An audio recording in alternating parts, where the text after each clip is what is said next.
The night has come.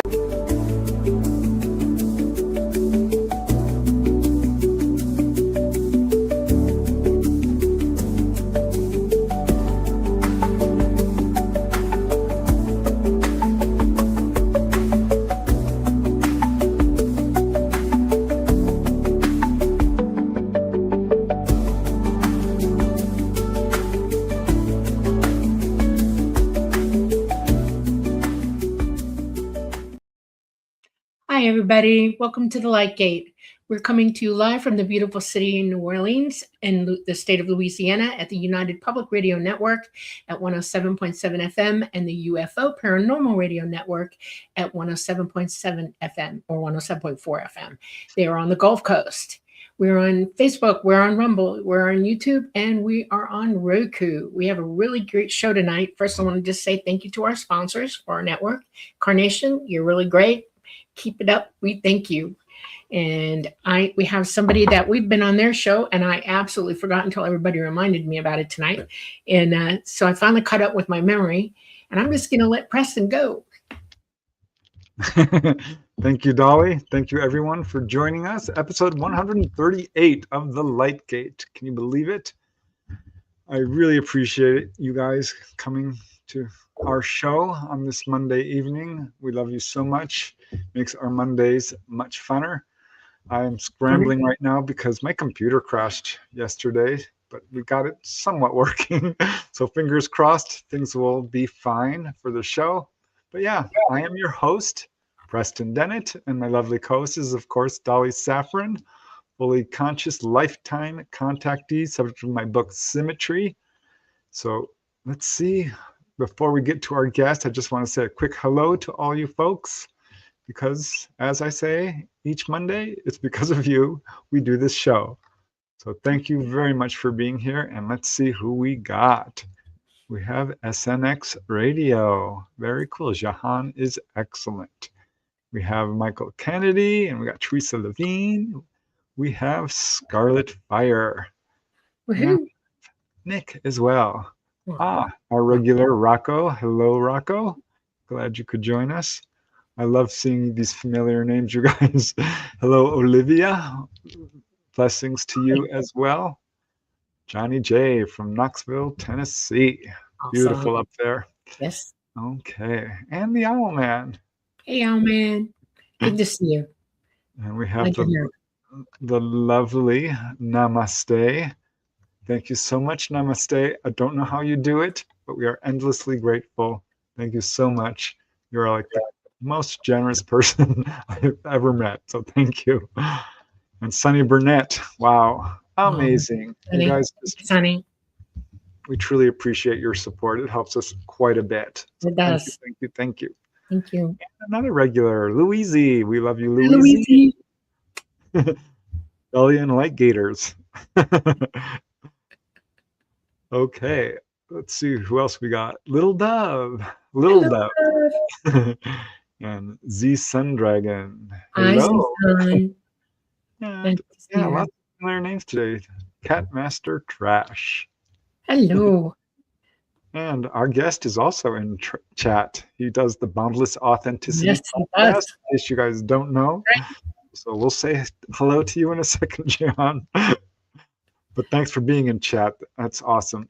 We have Samuel Bassel. Nice. Nice to see you. Thank you. Hey, baby, it's me. All the way from Scotland. That is awesome. Very cool. Let me whip through these real fast because I am now just about at my limit of getting to say hi to you folks. Hello to the lovely poetic poems. Poetic poems. And Selfie McSelferson. I love it. That's one of my favorite ones. Yeah. We have Ruthie, or did I always say hi to Ruthie? I think I may have. Yeah, I did. Dean Bra, thanks so much. We'll keep up the great work. Thank you so much. Carl Mids, all the way from England. We have lovely Patsy Foister. Patsy. Poetic Poems is from Virginia.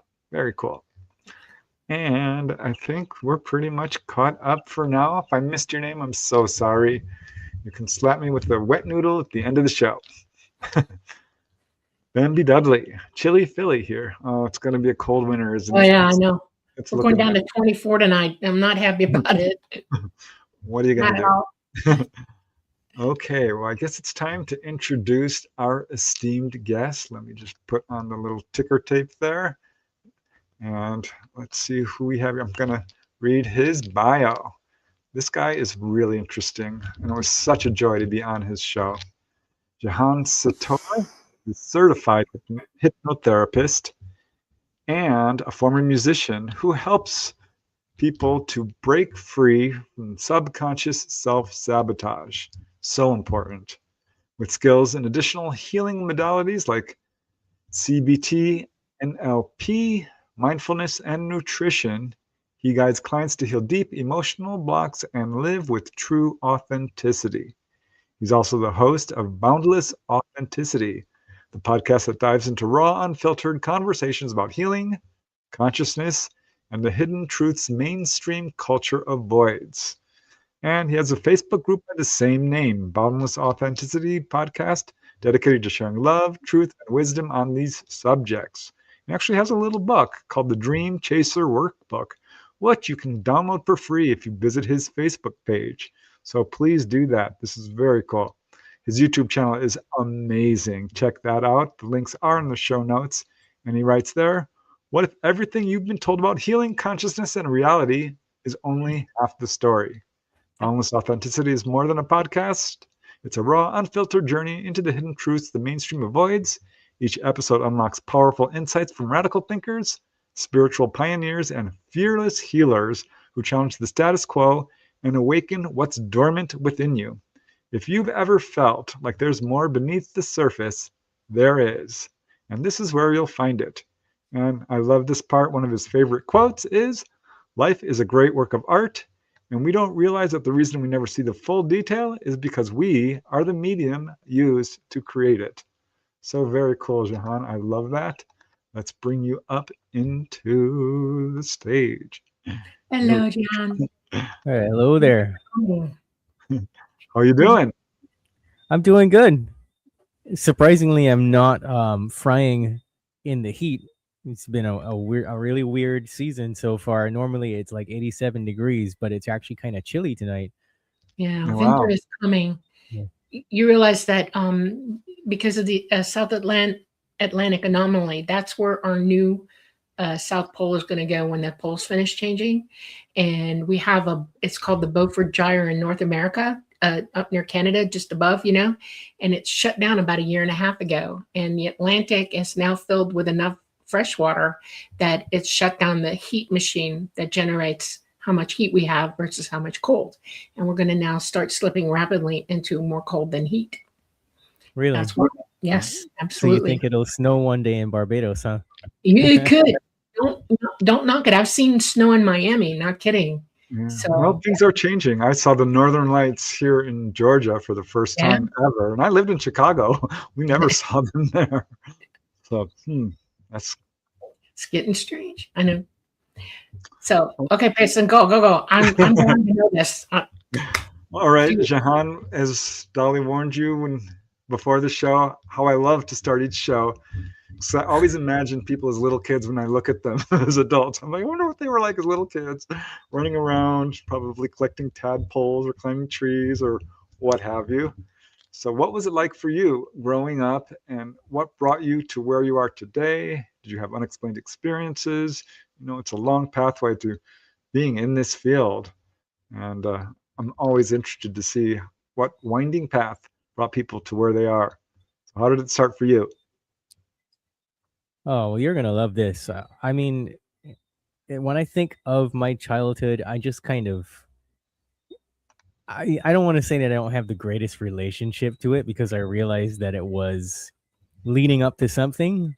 But man, I wish I was just like the regular unaware little kid who just wants to play with toys, and you're like do, throwing stuff and playing with blocks and stuff like that. But I went through all of the regular kid stuff pretty quickly, and I suffered mentally and emotionally because I felt like I always had a knowing that I was here before, and I knew that the way that the system was set up around me was wrong, and I knew that the way that my parents were and my family system was extremely dysfunctional, and the way that they acted wasn't right. And there was a lot of it, being a small child, you just kind of have this knowing, but you don't have any proof yet because you're just little, right? You don't have any reference point. So I basically was born into a household with people who would, I guess I don't want to call them narcissists outright, but they displayed those personality traits as it's categorized. I'm not really that much into calling people narcissists because there's a lot of complex stuff into that. And I think that what happened to me is that I knew the way that they were behaving towards each other wasn't right. I knew the way that they behaved towards me hurt, so that made it not right. And I kind of felt like I was trapped a lot when I was a kid. So I think I retracted it more into myself, which gave me a greater point of awareness. And I'll just tell you about, I remember the very first time that I became self-aware as a child, standing in my yard. The grass was about as tall as I would. It's maybe about 3 feet tall. This was just before my 5th birthday.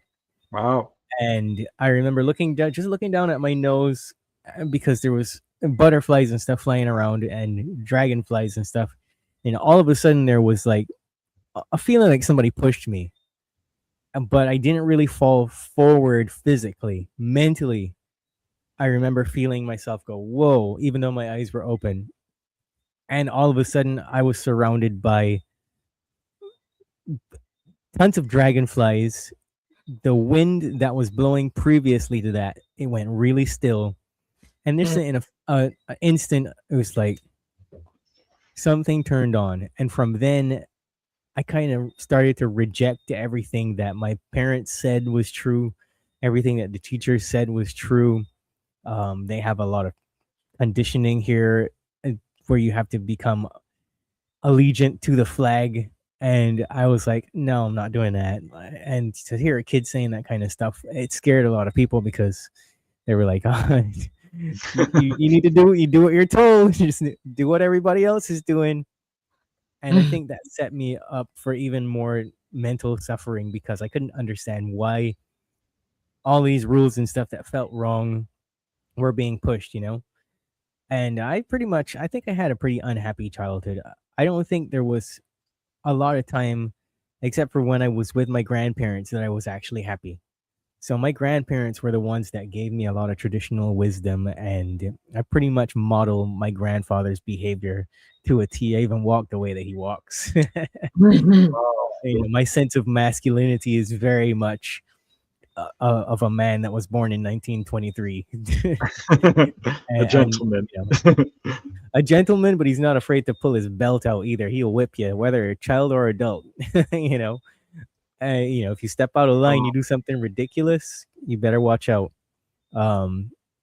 So I've never really been the kind of person to sugarcoat things, and like got me in a lot of trouble. My father was a real bad alcoholic and extremely verbally abusive, and that kind of paints my childhood memories with a really dark color. It's almost like a palette that doesn't even really exist. Somewhere between an ugly dystopian color, like a lot like how the skies look these days, essentially a monochrome mixed with purple. Every time I think of my childhood memories a lot. And I remember my mother doing the best that she could, but also not knowing what to do. I remember my sister being just a very dark and evil person. And I remember my father was always fighting a battle with himself that he never had the language to communicate. And all of that affected me. And the things that he said to me repetitively affected me. And really, I shouldn't say my only, but my first true love was music.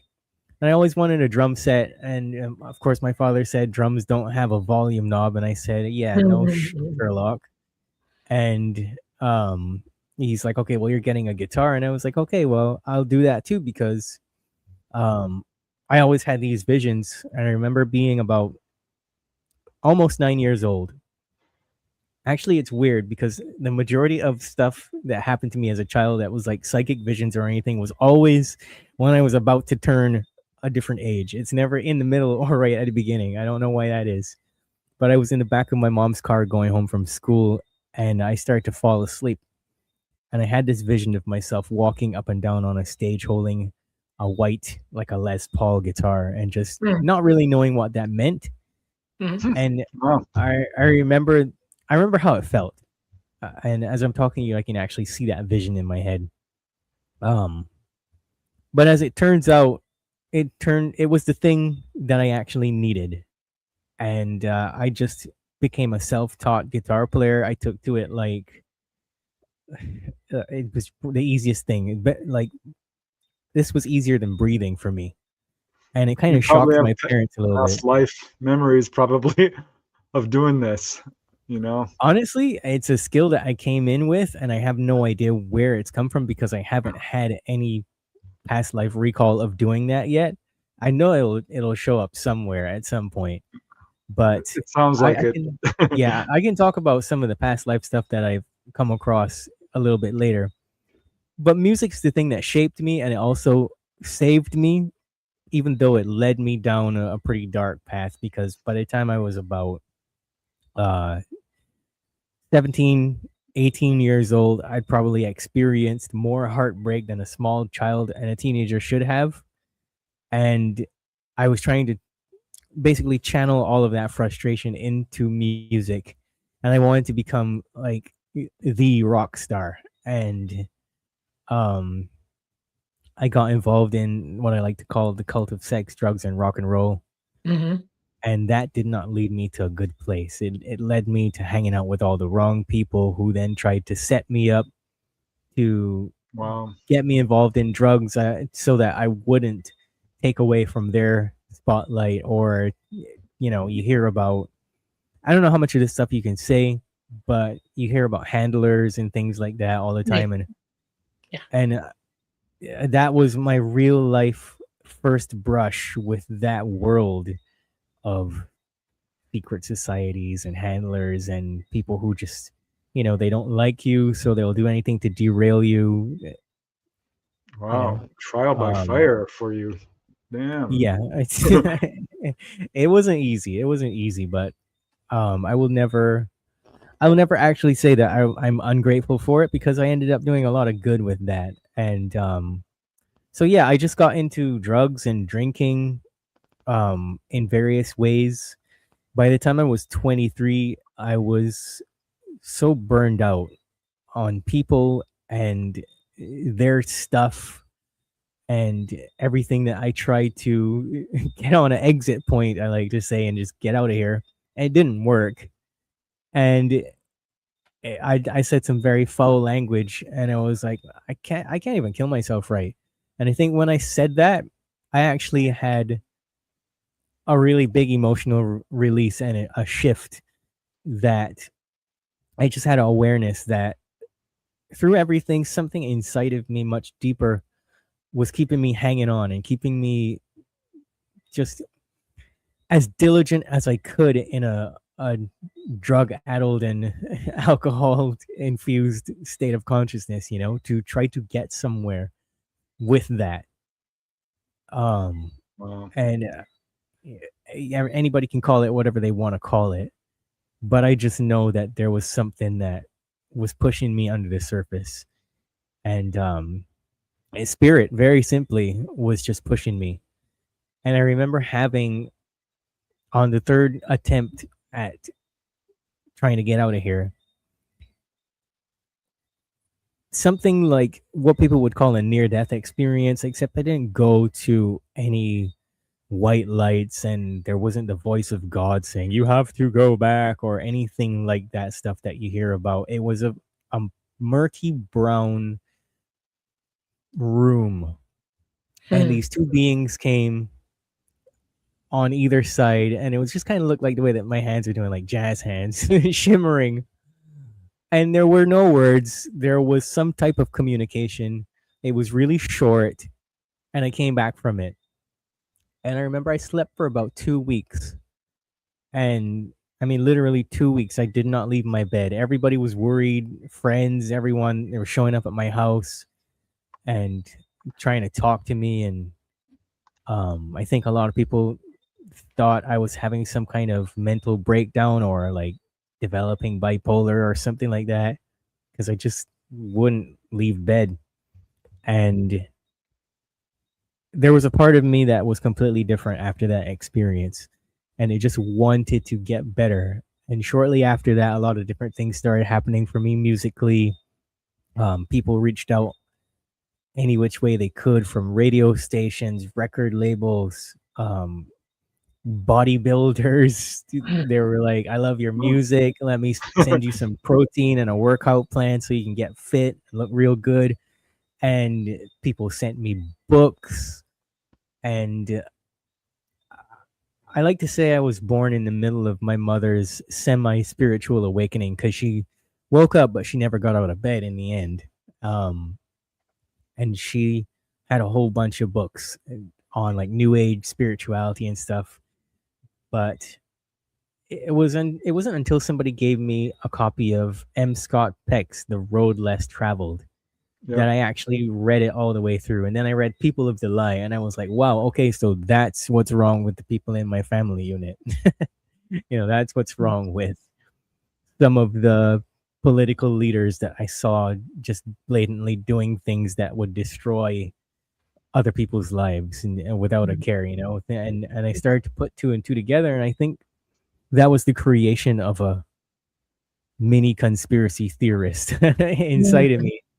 I read that book, so I know what you're talking about. It kind of woke me up a little bit. A lot of what you're saying is really amazing to me, because I had some of this as well. I remember at age 9 having a kind of awakening. I'm like, how did I get in this family? Oh my gosh, where did I come from? And while my family wasn't terribly dysfunctional, it wasn't fully functional. My dad would get really angry pretty easily. And I remember people fighting around me, and I'd be looking at them. I'm just a little kid, and I am trying to tell them, like, this is not how you act. And as such a young kid, it was shocking to me to see people acting that way. And I grew up in California, Southern California. There was a lot of drugs around. I managed to steer clear of it. But I had a few family members who had a real hard time with it, eventually did get out of it. But I think all of us run a gauntlet. And it's interesting to me because I feel like, and I'm not sure about this, but I feel like we choose our families. And I think some of us come in to sort of help others who might be having a hard time. And I kind of see that with you. Like you're there to shine a light on people who really need it. I don't know. I'm just kind of saying what I feel intuitively.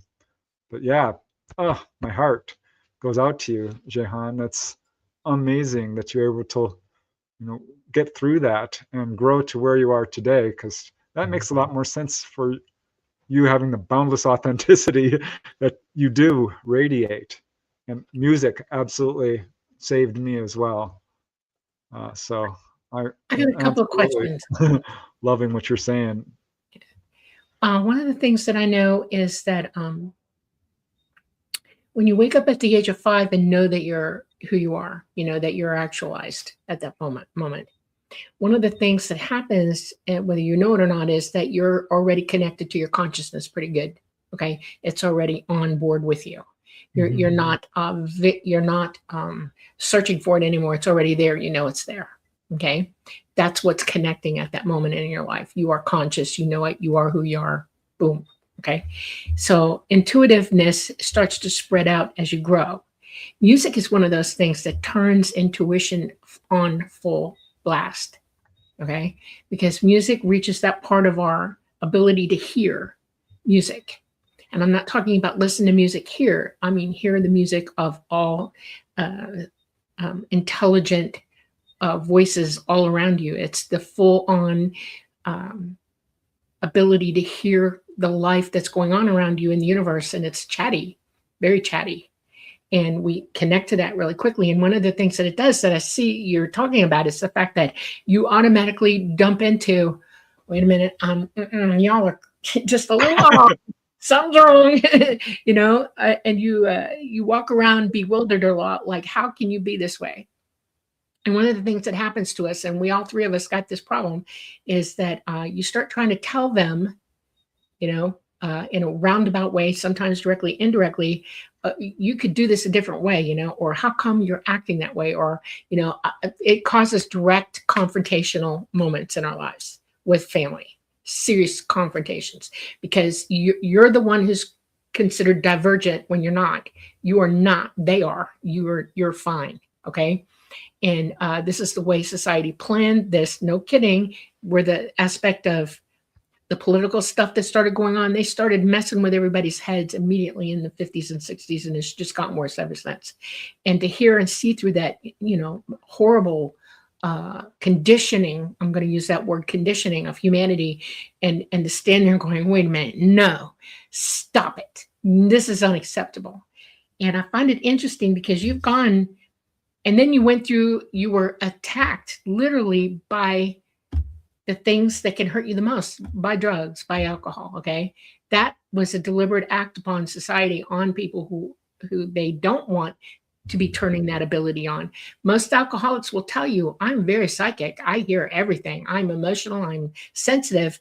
And they just think that they're trying to drown it out. Oh yeah, they're being made to drown it out, because if you express the entirety of your being without that stuff, look what would happen.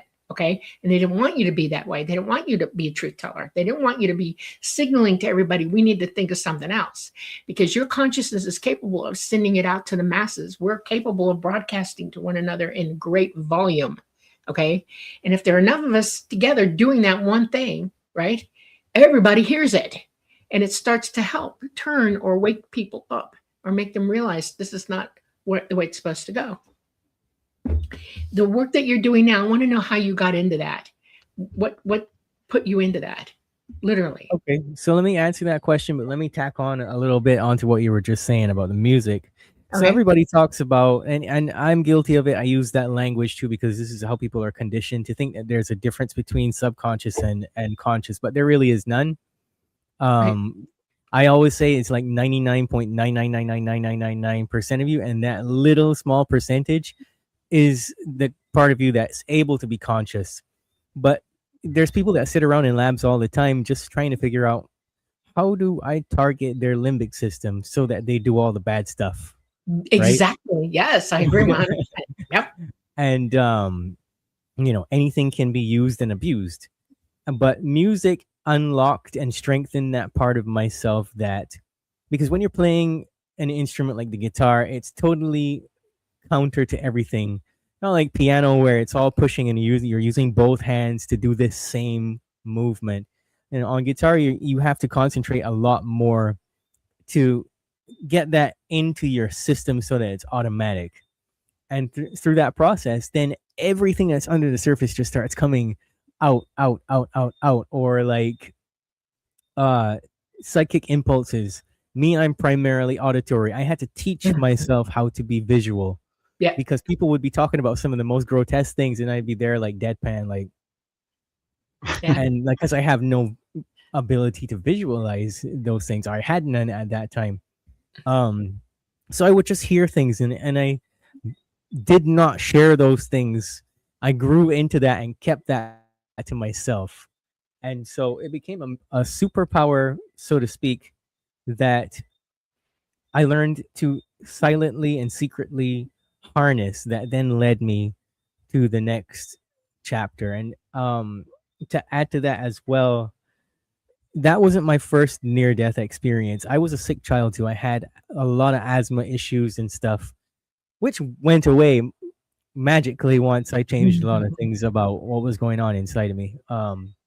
But I had out-of-body experiences and stuff like that, and saw my sister crying on the edge of my bed, and I remember thinking consciously, looking at myself a little bit of a distance away, like, why is she crying? She treats me like she hates me. You know, like having those kinds of thoughts. Um, seeing other people and just keeping that to myself though, and never telling anyone that it happened until much later. And so all those different changes were happening to me. So I was very familiar with spirit. So I think what happened next and how I got onto this part of my life was I was just magically given the opportunity to go and travel to the United States and live my dream of playing music as a hired gun guitar Awesome. player, songwriter, and ended up hating every moment of it because I realized how people actually are in that industry, what they actually want. It's not about talent, it's about who can be exploited the most. And I'm not taking anything away from the handful who do slip through the cracks out of sheer hard work alone and to get to a certain point. But I would continue to hit the same ceilings over and over. And I was so fast forward to about a little over 12 years ago. Actually, you got to go a little bit further than that. About 15, I was playing a gig somewhere in Allentown, Pennsylvania, and this really tall guy, and I mean, I'm a short little guy, so I'm looking up at the guy, and he taps me on my shoulder. I'm like, and he said, and, you know, basically what I was doing was I was telling the sound engineer what to plug in where. And the guy comes in, he taps me on the shoulder, and he says, "Hey, you have a tremendous affinity for leadership. Have you ever heard of coaching?" And I'm like, what's that? Hold on a second. I turned around to boss the sound engineer around one more time, and then I went and I turned to go back to him and looking like this, expecting to see his face, and he was gone. Yep. So I just searched all around the bar. He was gone. I was like, why would you ask me a question like that and then just leave? That's really bizarre. So naturally knowing supernatural. That's how tall whites operate. Just saying. That's what I think it is. I usually call it my angel moment, but it's either something like that. It's interdimensional intervention. That's what that was. Exactly. Yeah. Because my curiosity for that one question was piqued so much, I actually went home immediately and just Googled it. And first there's like personal trainers and stuff, and then I see Tony Robbins, and I'm like, oh, that guy, I've heard of that guy. So I actually had a roommate that had done some training, and he was like, yeah, it's great, you should check it out, it changed my life. And that's how I started getting into that. And then I was like, okay, but this is a scam though. So I moved on to other things, learning other things. I'd done psychology at the University of West Indies, and then there were some issues with that, but my curiosity for it still peaked. And I just picked up where I left off. And then when I started reading Freud and Carl Jung, and I was like, okay, this is a scam. I got to do something different. So Thank you. So I started reading. I started reading outside of the box books on subjects, reading textbooks. I'm like, okay, CBT for anxiety, all of the protocols and precautions and questioning frameworks in this book. This is a scam. I got to find something else. And I just kind of like laser focused on the one idea of what is the subconscious. And that led me to hypnotherapy, which they claim is the study of the subconscious. And I thought to myself, okay, but you can't really study something that technically isn't called that, right? So through thrusting myself into radical spirituality and reading every textbook I could find, from the Vedas to Bhagavad Gita to the Quran to the Bibles, Jerusalem Bibles, you name it, I started to map the common threads between those things. And I was like, okay, but this is a scam, so I got to find something else. Right? So it's a common thread for me is, okay, immerse myself into something, find out it's a scam, extrapolate all the wisdom from it, use it, and move on. That's exactly perfect what you did. Perfect. That's good. You're schooling yourself. That's right. Yeah, that's another thing I resonate with. Absolutely. Because I'm huge into books, and I will scour one subject to death till I can get everything I want out of it, and then I move on to the next. I was just about to say that. Like, there's a million books right behind you, so you know what I'm talking about, right? Yeah, absolutely. It's funny. I bought every book on dreams, and I threw most of them away because they were all a scam, like you said, Right, that we're it's a not big, telling the huge truth. scam. I know. Yeah. It was I'm crazy. greatly opinionated about a lot of stuff, okay? And I'm gonna say it out loud right now. Uh-oh. Should there be no misunderstanding me. If you are psychic and you know how to be psychic, if you are a student of what wisdom is, age sage wisdom, and how to achieve it, none of the double talk, BS, walking around using terms that make absolutely no sense while you're talking and trying to sound like you know what you're talking about when you clearly don't, is not on my list of things that I want to keep hearing about right now, because we're at a point where people need to start telling the truth. And none of that includes the truth. If you're scamming, you're not telling the truth. And I'm just going to leave it there. Okay. That's exactly how I feel sometimes on the podcast. I'm like, wow, Yes. if I just went with all the people that were like me, there would be exactly 10 episodes of this podcast. Yeah. How would I have a show? So I'm like, oh, how did I get myself into this? Yeah. But We have the same anyways, problem. We work really hard to vet our guests. 'Cause Yeah, I'm not just putting anybody on this show. I decided on we talked about it, that we're trying to spread three things: common sense, the truth, and how to attain wisdom. Period. All those three things. And it doesn't matter what genre it encapsulates that whatever guests we have. We're just looking for people who are already on that path to telling the truth and have genuine things to say, and that's important. And then we just want to let them talk. So go. Yeah. And Yeah. It seems like everything you went through, Jehan, has been very important in shaping your pathway to where you are now. Yeah. You know what I mean? So all of it has a very bright outline, a silver this outline. is cool, right? We got to learn one way or the other, Yeah. Everybody's path is different. Yeah. We all have different karma. And if it gets you there, it gets you there. And that's a good thing, It really is. And I would do it all again. I would do it all again. I would not be who I am if I had not done everything I did. That's right. Yep. Yeah. But one of the most important things that I wanted to get off my chest here is that I'm like you, Dolly. I have very little patience for BS. And the entire reality is constructed on it. And the whole game is, how can I keep this group of individuals from realizing that nothing on the outside inherently has any value? It's everything that's on the inside that matters. Exactly. And you can't put it any better than that. Right. Keep going. That was what I was like, exactly. I was like a squirrel chasing a nut. And whatever was activated inside of me was so strong that people were actually worried about me, because I would be up late at night pacing the floors, or up late at night with just one small light on, meditating and reading and studying. And I would be like, okay, whatever is in this book is not sitting with me. And so you meditate and you see the other side of it. But that was when I started to then get this connection rekindled to the UFO phenomenon, because so this was 2014. I started then having these dreams come up that began when I was a child, and it was a recurring dream all the way from about age 3 and 4 through most of my childhood, stopped in my teenage years, and then it started over again in 2014. And it's very simple, nothing fancy, none of this other crap that you hear people come up with. Wow. Yeah. I just like, and I can even let you inside my head momentarily, Dolly, because I know you can do that. Yep. You can probably see me remembering laying in bed. There's a window to my left. I'm looking up at the ceiling, drifting off to sleep. And then there's no difference between me having the actual experience and the dream. So I've obviously fallen asleep or into a trance induced by something. I'll speak very non-specifically. And in that dreamlike state, a big bright white light comes down above the house. Yep.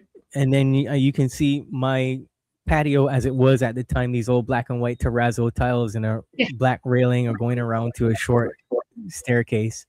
And I'm seeing my uncle and my mother having a conversation but there's no words. It's completely quiet.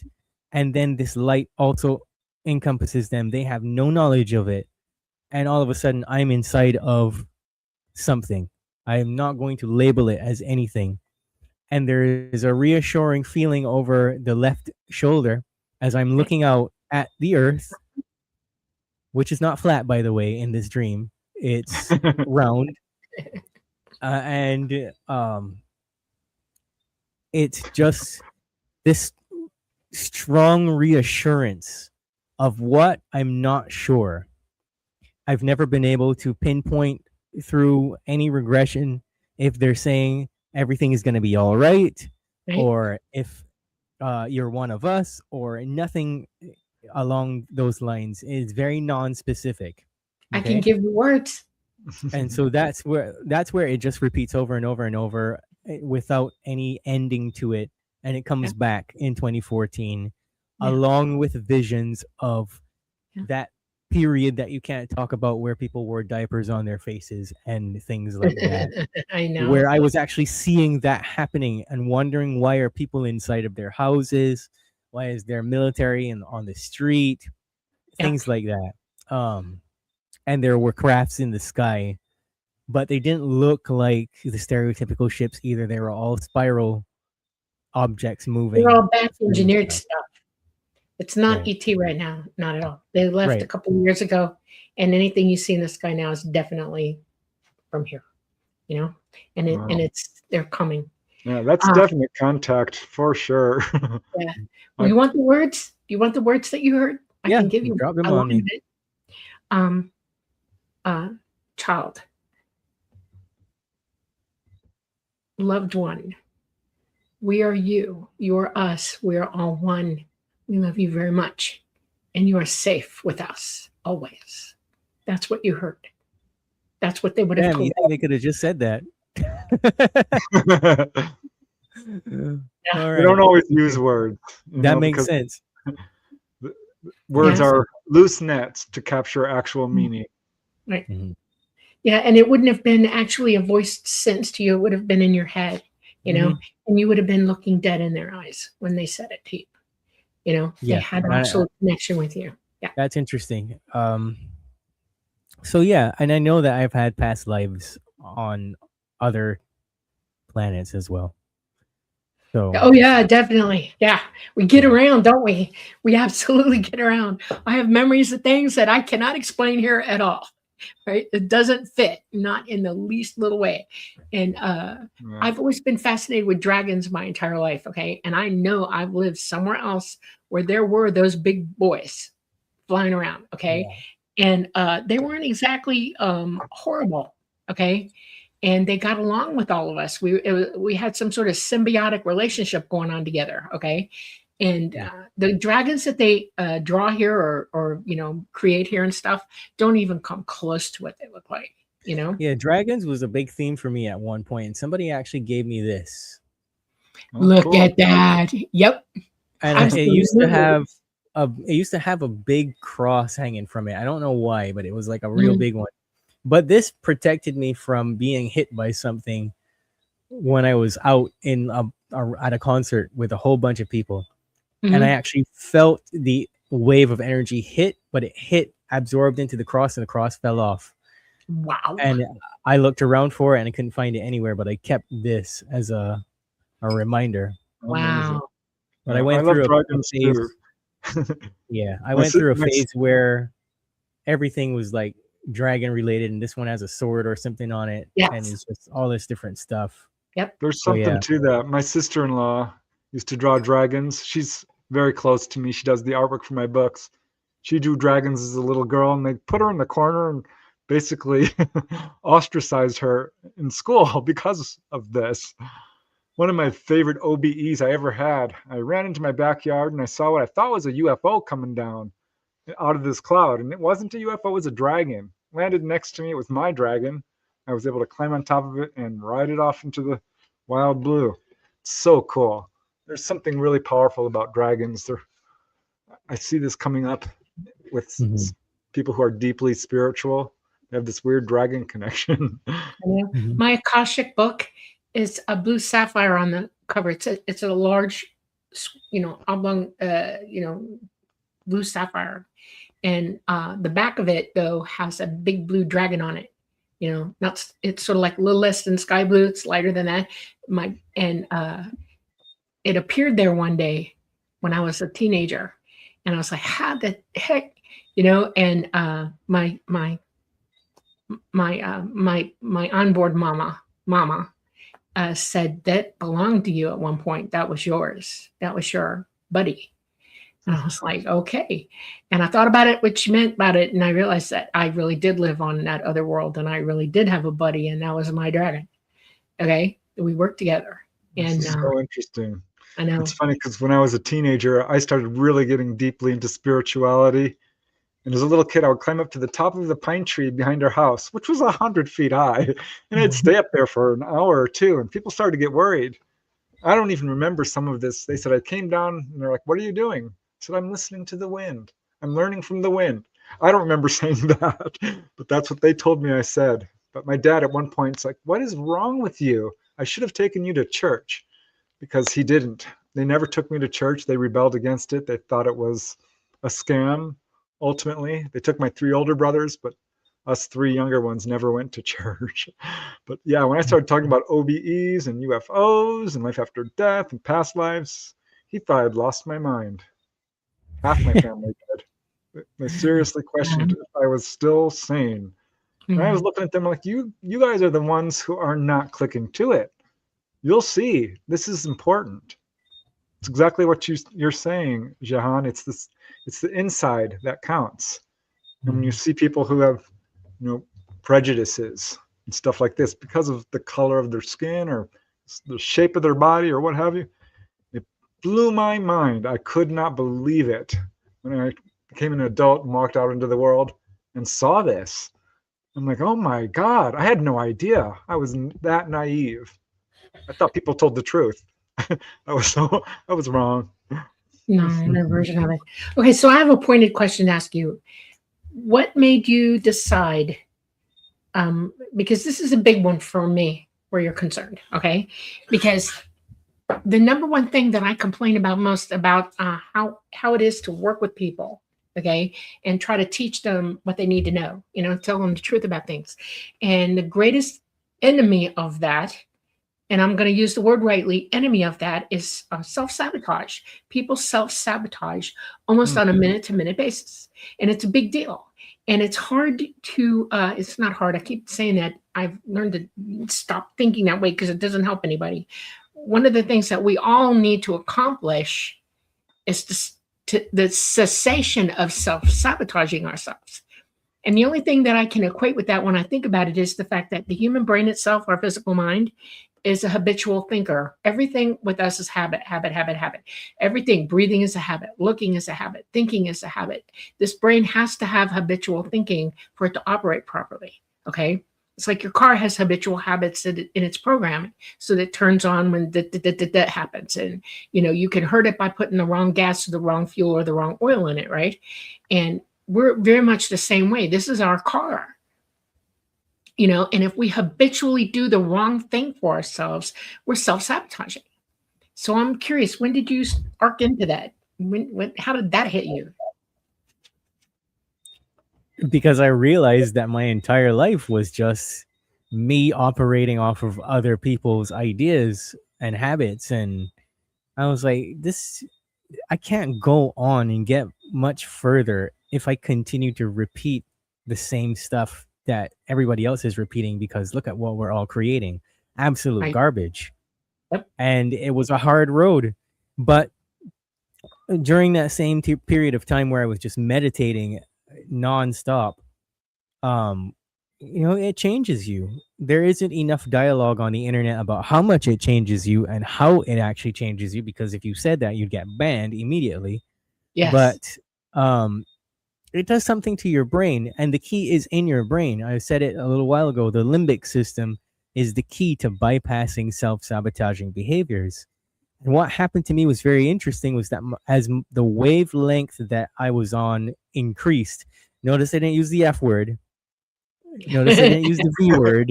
Yes. I said the wavelength that I was on, because it continues yeah, as you grow and you mature your spirit and you bring more of that into yourself, you realize that it's not really so much about frequency or vibration as it is about retrieval, right?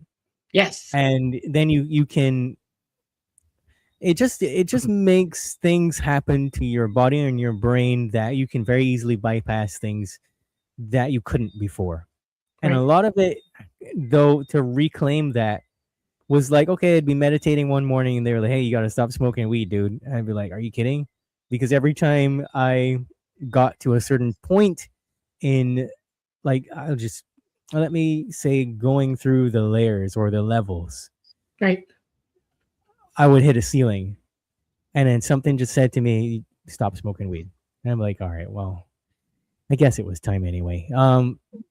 And then for me, a lot of people get annoyed when I say this, but for me, it was, you got to stop drinking coffee. It's too much caffeine. It's causing you to hit a ceiling.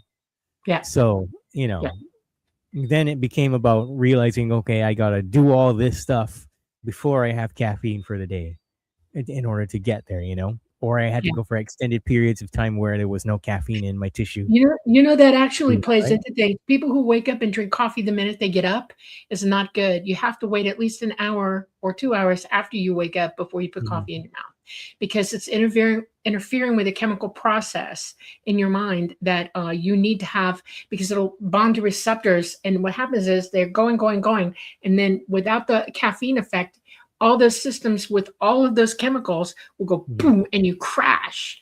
And it Mhm. causes depression, it causes mood swings, it Mhm. causes all kinds of things until they reamp with the caffeine. It's a habit to an addiction. Caffeine is addictive under those circumstances. Okay, go ahead. Yeah. Yeah. You were Diet is preaching to the important. choir on that one. But and you see, it's not that way for everyone. Some people, 10 minutes after they drink a cup of coffee, all their brain activity reduces to nothing, and they think they're in a flow state, but they're not. They're actually a flight risk. And you're like, these people are driving on the road. So everybody's different, but Right. people. One of the key components to dealing with people in self-sabotage is that they don't want to be honest about the things that disable them, and they don't want to have the courage to put those things down and realize that in life, there's nobody that has come off of a conveyor belt. Some people might be caffeine sensitive. Some people might be THC sensitive. And so they have an abreaction to those things. Some people, some people can't have sugar. Some people can have as much sugar as they want. It's the same thing, but it's about finding out what's right for you. But if the limbic system, in short, is overtaxed and it's pushing you into fight, flight, freeze, or whatever. Fawn would be people pleasing, things like that. You're constantly playing out all the bad stuff because all the bad stuff is there to protect you, to keep it Right. short. You And brought up like I said, something incredible. Wait. I'm going to stop you right there. no, Courage. hold on, Okay, go ahead. hold on. Okay. Before you say what you're going to say, I just want people to understand that when I say those things, it goes so far into dark territory and Mhm. into an attack on us, the organisms. And now Right. you can say courage. Go ahead. Okay. So we all know your limbic system is all the nerves in your brain and how they're reacting to everything. Okay, all the way to your brainstem and all the way down your spinal cord and all the way out to every part of your body. All right, the master is up here, and the rest are just little sensors going to it, but it's all part of your limbic system. It's your nervous system, literally. Okay, and how it reacts to everything. Some people are born with proclivity to have a limbic system that's overreacting to everything because you're very, very, very sensitive, and it can hit you so hard that it teaches you absolute abject fear. Now, one of the conspiracy problems we have to deal with today is that the monkeys on the other side of this fence know this, and they started playing into it, and they started doing everything they could to make everybody afraid of every bloody thing. And it makes it really difficult for people to see that and to know that fear is the limbic system triggering you, not an immovable wall. It's not a wall at all. It's nothing. And a lot of people say, well, if you shine a light on everything, that kind of turns the light on in the limbic system and it sees reality for what it really is. And that's key, okay? Because it does. Light and dark are two opposing forces in our human minds, okay? And the dark without the light is a bad thing. And it teaches you fear. It teaches you, I'm going to be brutally honest here. It teaches you gluttony. It teaches you lust. It teaches you fear. It teaches you hate. It teaches you all the negative stuff. And until people realize that they're being bombarded with this stuff to react this way, it takes away their autonomy. Exactly. Okay. And the act of dealing with it is to take your autonomy back. And you are exactly showing that it can be done just by the way you live and what you've done, that it's possible to take your autonomy back from the world that doesn't have a right to dump on you like that. It's the most important thing you can do for yourself. It really is.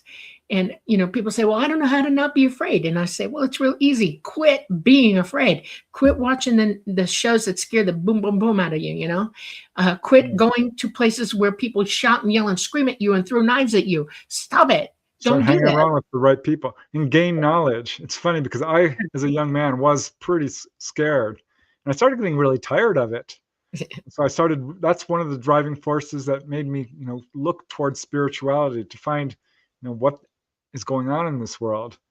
And I worked hard at it because I realized that people's behavior was almost robotic. They didn't know why they were doing what they were doing. They couldn't even see it. And the do you know what PTSD self-loathing is, right? And people are so absolutely self-sabotaging all over the place. And I thought, gosh, I'm doing this too. So I started to listen to that voice inside me that said, no, I can't. And counteract it with, well, actually, I can. And I took a list and I wrote down every single thing I've accomplished, every single thing I was afraid of, all my goals, what I wanted to achieve, everything that was good about myself. And I started checking through them. I'm like, okay, what can I control? What can't I control? What do I want? And there's all these things, these steps I took to just start exploring this idea of self-sabotage. And it was shocking to see how pervasive it is. Yeah. You did one other thing that Jehan has done, and that is you've gone within to go without. Okay. Both of you. It is so important to get in touch with who you really are, not what everybody else expects of you, not what everybody else thinks of you. None of that stuff matters. What matters is you, what's going on in here, who you are, your own identity. Your consciousness is it's connecting to everything else. And the only way to do that is to learn how to meditate, learn how to clean your body up, learn how to drink clear water, feed yourself properly, give yourself the amount of light that you need every day, ground to the earth, those kinds of things. It's, people say, oh, well, that's just natural stuff. Yeah, it is. And it's old school, but you know what? It is the school. It's called food.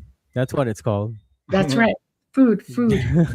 I started purposefully facing fears. Anything I was scared of, I'd go ahead and do it. And ultimately realize the universe is safe. There is life after death. You're a part of this universe. So you're going to be okay no matter what. Yep. Yeah.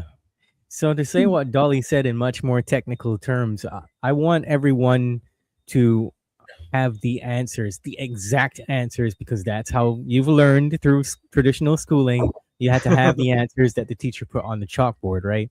Right. So when you talk about the limbic system, you're dealing with pathways. There's three main pathways that let's call them the people who should not be in control of anything. They have their minions working overtime to try to hack these pathways at every turn. So the first one is the reward pathway, which is using dopamine. Right. It's just communicating between an area of your brain called the ventral tegmental area. And those dopamine receptors are talking to a part of the nucleus accumbens, which is all about motivation and that feeling of reward that you get when you learn something. So if you're watching this video right now, you feel like you're learning, that's the part of your brain that's basically activating.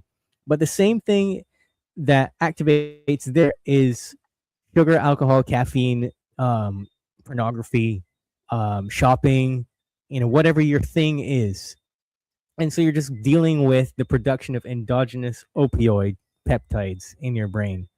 So why a lot of my process for dealing with people is controversial is because you have to find the things that are triggering this, that are going to take you out of repetitive behaviors so that you can actually see yourself the way that you are, because most people are just complicit living in lies, right? Yes. And they're like, oh, okay, this is then where something that cognitive behavioral therapy, the Beck Institute, recognizes as permission-giving beliefs. And those are the things that are found throughout alcoholism and all addiction, but it's the same for, I think I'll just have another cup of coffee. I'm kind of tired right now. It can't hurt, right? And when you are caffeine sensitive and this thing is hurting your brain and your body in the worst way, and your doctor doesn't know it because he's probably doing the same thing, right? Or your psychiatrist or your psychologist doesn't know it because the literature is paid for by the people who lobby for genetically modified coffee, and they don't want to let you know, right? Yeah, so the they whole have prescription drug industry too is a mess. yeah. So they've got like a quarter of the information in the DSM-5, but it's incomplete, and they're like, "Oh, we don't know what the rest of it is. It's just inconclusive." Okay, so therefore, a person isn't being dealt with as a whole individual. Like I said, they didn't come off of a conveyor belt, but all of these details are missing, and well-intentioned people, arguably, that just don't know any better themselves are continuing to follow these protocols, and so the cycle repeats, right? So then you have the contentment pathway, which is more about serotonin, which is just a very small amount that's actually circling around in your brain, and it's going to a part of your brain called the dorsal raphe nucleus. And can you repeat that? The dorsal what? Raphe nucleus. The DRN. The DRN, dorsal raphe nucleus. And so it's just a very small amount. It's like these neurons that manufacture serotonin, and then it's going to different parts of the brain. It's not actually neither here nor there to get into all that. But it depends on how it's distributed and what parts of the brain that it goes to that gives you a particular cognitive outcome, right? So imagine that's under attack all day long too. So you have these clusters of neurons that are not firing the right way. But my favorite one is the stress fear memory pathway, which is what is being triggered, and it's made up of the amygdala. That's right. Hypothalamus. That's right. What's the other one? Pituitary. Hippocampus. Hippocampus and the pituitary. Yeah, there's a bunch of prefrontal cortex. Yeah, it's all right in there. Yeah. So imagine that the prefrontal cortex is supposed to put a limit on behaviors that are bad for you. Right. But if it's weakened by these devices that we have here, or it's weakened by repetitive television watching, it only takes a number of seconds for the prefrontal cortex to deactivate. So you have no control. This is why conspiracy theorists have been told to constantly talk about it, about how, the prefrontal cortex deactivates, and then you can blindly, accept information, and it goes no further because they don't want you to know the other part of it. They don't want to tell you that meditation for a certain amount of time can rewire and fix the problem, but stay away from the device because all the LED screens and everything that's around now, the LED lights and everything that we use are damaging your brain. But the problem with the stress fear memory pathway that's really intriguing to me is that I have had to fight with people for beliefs that didn't come from them. It came from the television. It came from TV shows that they watched, and they learned things, how to be self-deprecating. They learned how to self-soothe with smoking or alcohol, or they damaged their relationships because they're basically taking in the hippocampus is like a tape recorder that's recording every movie they've ever seen as an actual memory that they have experienced. Right, and it's not. Yeah, it comes down to emotional, opinionated, self-centering. In other words, if your opinion is worth more to you than the actual facts of something, you're now a completely person who has been taken over by it. And it's really hard to get somebody to go to the place where they go, wow, that's really actually happening to me. Oh my God. And consider the fact that this is something they have to deal with. It's a huge step to take that step into that reality, and it is incredible to me. We transmit. Here's the other part. Because you have a pineal gland, you know that's your brain's transmitter. Okay, it's also the receiver. And if you're in a TV environment in a bad music environment or a gaming environment where you got goggles on your face and it excludes all reality from you other than that, the only reality, you're exactly right, you're perceiving and understanding is that reality. And it's nothing but BS. You're hearing nothing but no truth, nothing, no reality whatsoever. And reality can't be overcome until you make that step. You decide, maybe this is right. And what's important is to get people to exactly consider it for 5 minutes. Just think about it. Read the data, So I'm curious, you have a book out? Do you have a book? No, I don't have a book. Anything written down? I don't even have You got a little booklet. No, okay, so that little booklet you were talking about is just questions on a base level, very, very basic level for people who want to then begin to change themselves. I have another one, self-sabotaging beliefs workbook. It's in that group as well. That it goes a little bit deeper. It asks you questions about, like, let's say you're covered in tattoos or something, and you just think you like the way that they are. It questions those reasons for it, and then it helps you get clear on why you actually did or do the things. But it's like you were saying. So compassionately, I say to people, imagine you're living your life. Inside of your memories is all the information that you use to try to relate to new circumstances. Right. So everything's going along great in your life. You meet this girl, for example, and you fall in love with her. And then all of a sudden you start treating her in a really weird way. You have no idea why you're doing it. You didn't see that in your parents' relationship. You didn't see that in your family system. Where did it come from? It came from the dysfunctional way that we're taught to treat people on television, perhaps. Right? Or it could have come from a past life, but it's everything didn't just start the first time, is what I want people to understand, right? Yeah. So that's the basis. I like basis. to think of it as generational trauma, okay? Because it's traumatizing, right? Absolute generational trauma. And it started back during the First World War, it went into the Second World War, it went into Vietnam, Indochina, all of that. That's the biggest fear factor. And then it was all the stupid stuff where they started training people to think a certain way, and you got to do this and you got to buy that. And then they started building these huge malls where people go spin, spin, spin, spin, spin. And and I consider that traumatizing. It's traumatizing to the human psyche, all of it. And so I see it as absolute generational trauma. And recognizing that you have that trauma is the first step in going, well, can I do something about it? Right? Yeah. What can I do? The answer to that question is you can always do something about it. Do something different to what you normally do. But the thing that just, it hurts. It still hurts when you ask people, what are your values? And in most cases, they don't know what their values are. Right. But if they can list their values, integrity is not one of them. Nope. No, we've gone away from values. We've gone away from moral amplitudes. We've gone away from common sense thinking. We've gone away from choosing to be respectful of ourselves and others. I mean, it's a whole list of, I got a large list of where we're not now that we used to be. And it was never really perfect to begin with, okay? There's like generational trauma all the way back, but there are generations of us that had a little bit better chance of maybe coming into consciousness more and understanding it more, and there are a lot of people who are, I've met, okay, see, I'm a baby boomer, okay? And a lot of us became nurses and doctors, okay? Because we realized then something's wrong. Something's really wrong, okay? And we really wanted to go into this. And my minor was in psychology, just so you know, okay?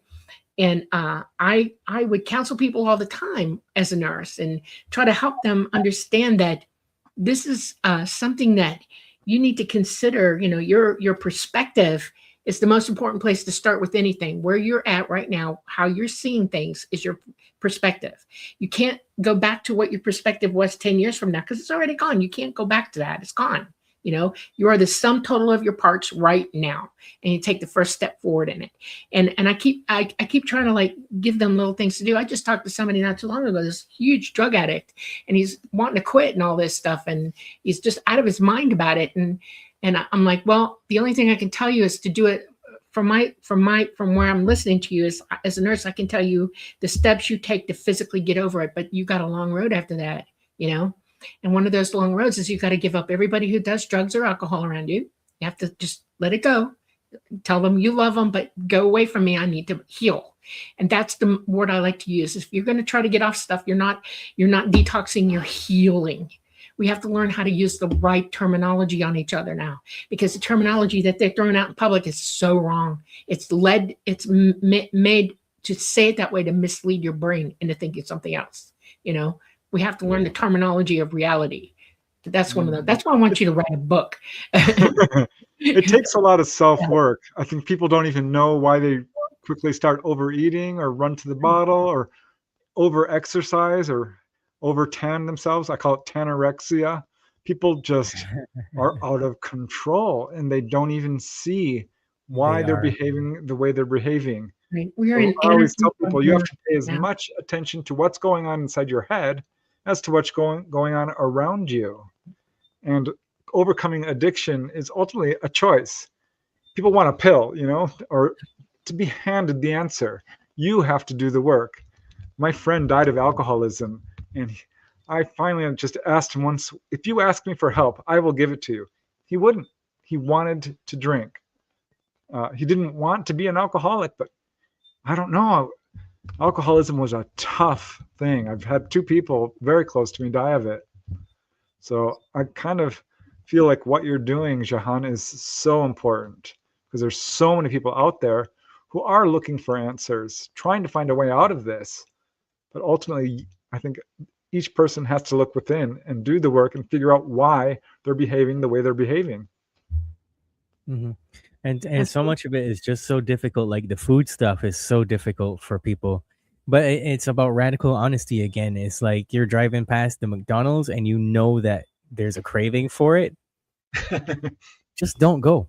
Just don't go. Like, no is your best friend. And the government's pushing you around. No, I do not have to do what you say just because a bunch of you got together centuries ago and decided that you were going to set up a bunch of rules. I did not agree. I was not there. Right. No. Policeman wants to give you a ticket. I said no. But I'm a policeman. No. Stop talking. Today's my day. Go arrest that person over there that's an NPC that doesn't know the rules. Go. That's what you do. No. And that's one of the reasons why I get banned on all these platforms and stuff too. I recently had to switch platforms because I'm telling people, be sovereign, and you have the ability to opt out. Say no. Right. That's right. Dolly talks about that all the time. We could end wars if people just laid their weapons down and said, no, I'm not fighting anymore. Yeah, because we're fighting around people. We're fighting ourselves for somebody else. And that's outrageous to me. It's absolutely outrageous to me. It is unbelievable how that works. I don't think that jails do a good job for anybody either. Accountability is a big thing. All right. We have to be accountable. That's what part of being autonomy. You know what? Autonomy includes accountability for yourself. Okay. And if I do something wrong, it's me that's got to deal with it. Not you, not anybody else, me. And if you bring it to my attention and expect me to do something about it, it helps me to do it. It really does. And we don't treat people like that. We don't give them a chance to explore that for themselves and actually work on it. Now, I know there are people who are born who seem to be bad seeds. Okay. All I can tell you is that somewhere along the line of their life, some was really, really, really wrong. Okay, I don't care who you are, unless you're born with a major brain malformation and you really are just messed up. And there aren't as many of them as you think. We are the cause of our problems, and in this generational trauma that was propagating on each other. It is like having PTSD walking in the streets every single day. That's why people act out. That's why people start freaking out. That's why people can't deal with it. That's why they go to this, that, or the other, or they expect to be given. I mean, there's a billion different ways we self-sabotage, and we're offered the opportunity to do so by the wrong people. Helping to understand that is really important, to know who your friends are, who the people are that would genuinely care about you and help you to do good for yourself. Well, this is where I want to do a segue tangent because this is something we talked about when we were on your podcast, Boundless Authenticity. And this is something that comes up with almost all contactees. And what you're saying, Jehan, is exactly what contactees are being told by the ETs as well. But I want to talk about animals and the connection you have to animals and what animals can teach us. Somebody knows you're answering that question, and he's trying to get over here. I can't wait to say. Who is it? You heard your friends? Come here. Oh my goodness. A bird. Oh, Hey, birdie. Oh, Look, no. who that? I Pretty absolutely bird. adore Hi, pretty animals. bird. You do. Yes. Hi, Yeah, pretty bird. animals have always been a big part of my life, but back to the wavelength thing, the stronger that gets, or the different it gets, the more animals I'm surrounded by. So I've got chickens, dogs, cats, turtles, freshwater turtle, doves, birds. The thing about working with animals that's interesting is, like, especially in birds, like his breed, nape neck pigeon, they are partially migratory. They're elusive, so they stay away from all other creatures. They won't even interact with other birds. So once I started raising him, then others of his species, like a hive mind thing, triggered off. Yeah. And now, I have one that I call Missy that comes in the yard. I think is related to him. And she just comes, she watches and follows and, stuff like that. So what kind of bird? Nape neck pigeon. Scaly nape pigeon. Google Wow. it. I get crows and I get woodpeckers and things like that, and cardinals and things like that. I have a crow right now that I've developed a relationship while we're here, and I call him. I know how to speak crow. Go figure. And one of their call. I'm just going to do it real quick. They go "Urra, urra," like that. Okay, that means I'm talking to you. You better listen to me in crow. Okay. And then there are other sounds that you make, to get your idea across. And I leave him little gifts, and he comes and visits me, and he leaves me little gifts, and he shows me, this, that, and the other. He has absolutely warned me when things aren't okay. He will come and tell me this is happening. I've seen the flock come in with him when something is really bad, like a bear. And it's weird how that happens. I was told I had an NDE when I was 5.5, 6 years old. And the one thing that it was explained to me while I was on the other side was that I would have something to do with animals my entire life, that they would just come to me out of nowhere in trouble, and I need to pay attention to that. And then I would handle them my whole life. And sure enough, that's exactly my life. There's a sign over my head that says, she's here, go find her, and every animal that comes into my life is an animal that has come for rescue or help. Okay. And I've never gone and bought an animal, really. Yeah. And it sucks sometimes. They just keep coming. Yes. Yeah. It gets crazy. And it amazes me. And one of the things I learned, because I used to be a zookeeper, just so you know, my family had a zoo. Okay. Right. I remember that. Certified. And excited? I realized that these animals excited are sentient. Yeah. Look at that. He's showing off. Yeah. Mm-hmm. Yep. Excitement. Very pretty. Yes, you are. What's the bird's name? Birdie. Birdie. That's what happens when you let your 10-year-old name things. Right. DOG for dog, right? DOG. Yeah. Or CAT. Yeah. It's weird. I've had parrots. I've had, at the zoo, I absolutely had more parrots than I could possibly tell you. And it is monkeys, you name it. We had everything. I've had instances where animals came into our zoo that were abused, horrifically abused. And I was the one that would go and sit with them and do work with them to try to help them be okay where they were at and to give them the best life possible. Okay. That it wasn't, I totally empathized with them somehow, and I can hear them in my head. And they had this one leopard. She came out of Crystal Springs, Florida, where the glass bottom boats were. They shut down, and we got her from there. And they had declawed her, which is mutilation. Okay. And she had her own enclosure with nobody else in it because she could not defend at all. And she was older. And she just sat there for days and days and days. And I get out in there and I sing to her every day, and I would bring eggs, and I would just roll the eggs in. I did not try to touch her, just, She had a big old play log in there and some other toys and stuff, and she just watched me. And one day I said, "Do you want something?" And she looked at me, and I said, "Do you want something?" And she rolled over like this on her side, and I said, "Get that log," just like that. "Play with me." And she did. She grabbed that log and tossed it clean across the cage like it was nothing. I couldn't have lifted it. Okay. And we did the pounce around. I ran around, with her and going, dong, dong, dong, dong, dong. We had a really good time. And she was a little bit out of breath and we were having a good time. And I said, "I love you" to her. And I swear to you, I heard it right back. "Thank you." Okay. And it's when I started handing her eggs by hand to her mouth. And my cousin who owned the zoo was watching me from back. He was always watching what I did, okay, because he couldn't understand how Mama Doolittle operated, okay? He watched me.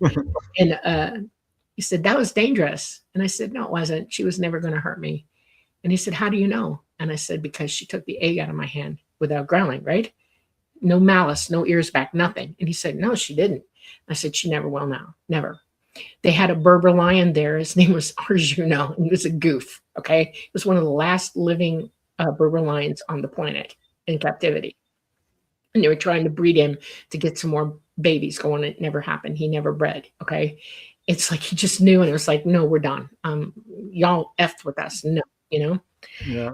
I interview a lot of contactees, all of them. I want to write a book about Dolly's animal stories, honestly.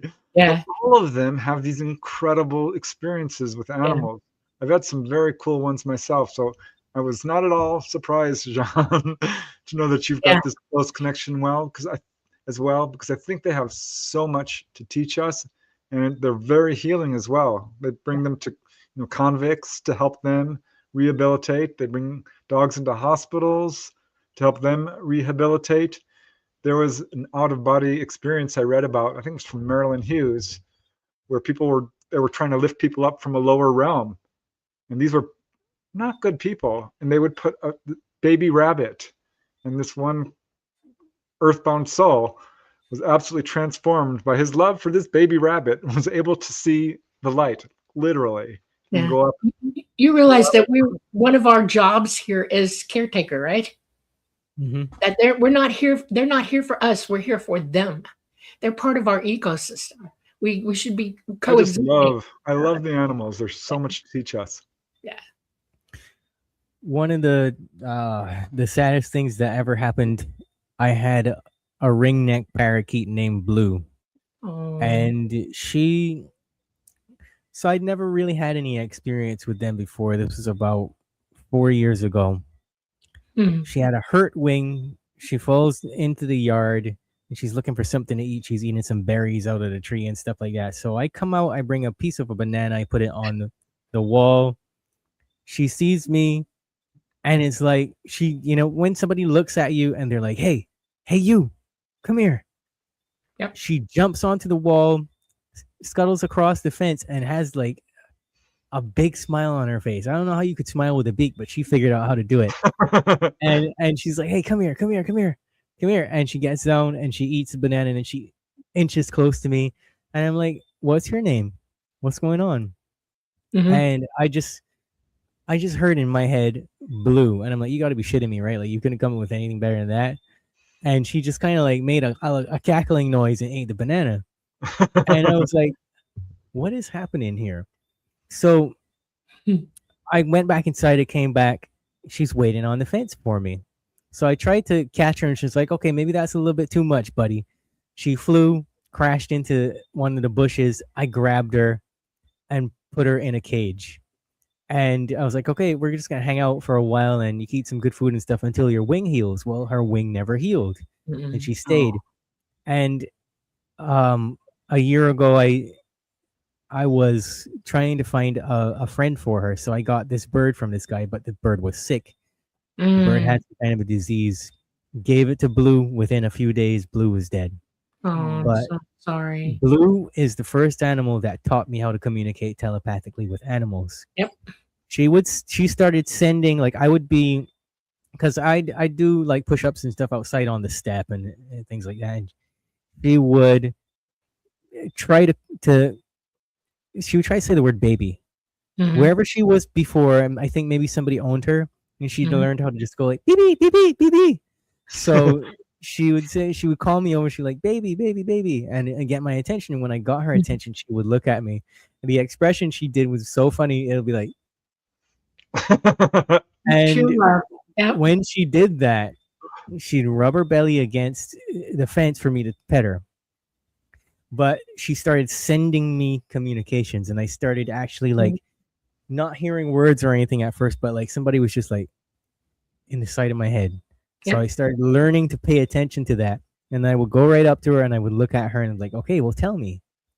And so she would send these thought bubbles, as I call them, over to me. She would imagine something in her mind, put it in my mind.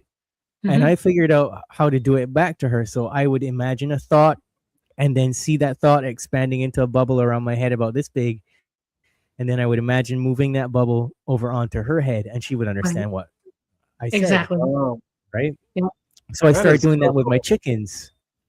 If it was getting late, I wanted the chickens to obey me and get into the coop and whatever. I would do the thought bubble, and I looked at her. I was like, "This works," and she's like, "Right?" She's like, "I told you." So Yeah, we that's have an how I learned. we have an aggressive rooster that we should have put in a pot. Okay, a little stinker. He killed 2 of our other chickens. He didn't mean to. It was he wanted to have babies with them, and he was too big for them, and it hurt them. I at first my first reaction was to be livid, angry about it. And but I kept giving him chances. I kept like, if I'm gonna put him out of the coop, and if he survives, okay, fine. And when I feed him outside and water him, and he started following me around like a baby, and he lean on me and look up at me, and I'm like, oh, okay, what do you want? And in his head he was like, I am so sorry, please let me back in the coop. And I would tell him, no, you're not going back in there, you're too big, you're going to live out here from now on. And we took a giant doghouse we had for the Great Dane and turned it into a new coop for him. Okay. And but he'll follow me around, and if I open a door to something and say, come on, get in, he does. He listens to what I say in my head, and he jumps right on in. And it's like, I'm not really training him. It's coexisting with him. I'm offering him shelter when it's 10 degrees outside, and he's taking it. He's like, okay, I believe you. He trusts you. It's trust, that's the greatest gift you can give an animal, is absolute abject trust. They trust you back, and they have your back after that. It's amazing. 100%. Our dog is a rescue, and she's, poor thing, was starving to death. Duchess, our Great Dane. And she is absolutely psychic, no doubt. You cannot pick up your shoes, and you can do it very quietly. She will come running out of the bedroom. It's so funny to see. And I was in bed having an OBE, and she comes bounding into my room, OBE, and says, hi, my name is Duchess, and I love you. In English, to me. Blew me over. I'm like, oh my God. She's very smart. Animals are absolutely, like Dolly, I totally agree with you, sentient. They're to the sentient. degree that they are not being understood. Their emotions. That you've learned how to communicate. This is something we all need to learn how to do. It would change the world. Yeah. Absolutely change the world. Yeah. He's grabbing at my face and all that right now. He just wants to give love. Here you go. So once I do that, he's satisfied. Yep. Very cool. What we're all capable of, right? So so I know that you've had some ET experience, and you're definitely a contactee, just saying. You are. Whether you're 100% in full memory of it or not, it doesn't matter. You're doing exactly what you would have, what they wanted to see you do, because they do watch over us. It's like, we're not animals to them. They're people, they're our progenitors, and they care about us, and we're having a hard time caring about ourselves, and I think the message is important, that if we keep self-sabotaging on this planet, we're all in deep doo-doo. Oh, we're there. We're in this. We're in the sewage right now. Yeah. We are floating into the water supply and contaminating everything else. And all we can, and the hard part is that all we can do is control ourselves and take charge of our own lives. And unfortunately, it seems like the masses don't want to hear it. There used to be a time where people were a little bit more open and receptive. Like, I'm just getting tired of doing the self-sabotage work with people too, because it's no longer people are coming to you and they're like, okay, fix me. They come to you and then they want to argue against what. Yes. Oh gosh. What is that? I'm trying to figure that out. It's almost like not a program. cognitive dissonance. It's something else. It's beyond that level now, where if the TV didn't tell them, it's not real. And, if their doctor didn't tell them, it's not real. And, even if you give them all the evidence and they read it, doesn't have any effect whatsoever to change their mind. You put people in like hypnotic trance, you change things around, that you change things around, and you see they have a shift, they do nothing. And it's like all the tricks of the trade are no longer working. I know. I only have one thing I say to people now. You know what I say? I'm not kidding you. I've gone here now. It's like, okay, we're here for a short time. We're born and we die. And there's only so many years in between that. And everybody's got a number. Okay. And after we leave here, we go on. And one of the things that amazes me, people don't grasp, is you're not going to live forever. Nobody's going to put an implant in you that keep you alive forever. You're not going to freeze your brain and come back from that either. None of that's going to happen to you. No. None of it. Okay. This is the lifetime you're in, and you need to experience it the best way you can, and at least hopefully do it in joy. Joy is so much better than being afraid. Joy is so much better than being confused. Joy is so much better than everything else. And inside joy, truth sits, because truth can produce joy in you. And that's what I tell them. It's like, it's up to you. Whatever you do with yourself from here on out is really totally up to you. I don't want you to believe a bloody word I say anymore. I want you to look up what I say. You do the work for yourself. You prove to yourself what I say is true or not. It's up to you.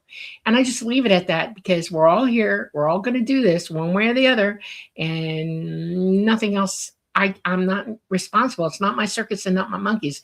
Teachers can't teach for lifetimes. They have to give information out while they can. Hopefully you heard it, and the students become masters on their own, Yeah. I've said that many times. I very often I say to people, hey, listen, it's not me that has to do the work. I don't have to change. Right. You're taking my time with your problems. So figure out what it is you want. If you want to fail at life, go on about your merry way. And sometimes it's received well, and other times it's not received well, and that ain't my problem either. Because one thing I learned is that nobody's ignorance is my responsibility. It ain't for me. I went through my stuff already. But when you started your podcast, this happened to me. I want to know if it happened to you. People started attacking me for being over opinionated. People started attacking me for telling my guests they were wrong. People attacked me for all kinds of things. Okay. Horrifyingly attacked me. And one day I said, you know what? This is my show, not your show. If you want to be in here, you need to be respectful. If you're not, I'm going to knock you out. And I'm not playing. It's going to happen. I've got my finger on the trigger. And if you're going to be an idiot, leave. And I stood my ground, and anybody who knows me knows the truth of that. They will tell you she won't put up it with anybody's BS in here. Okay. Have you had that issue at all?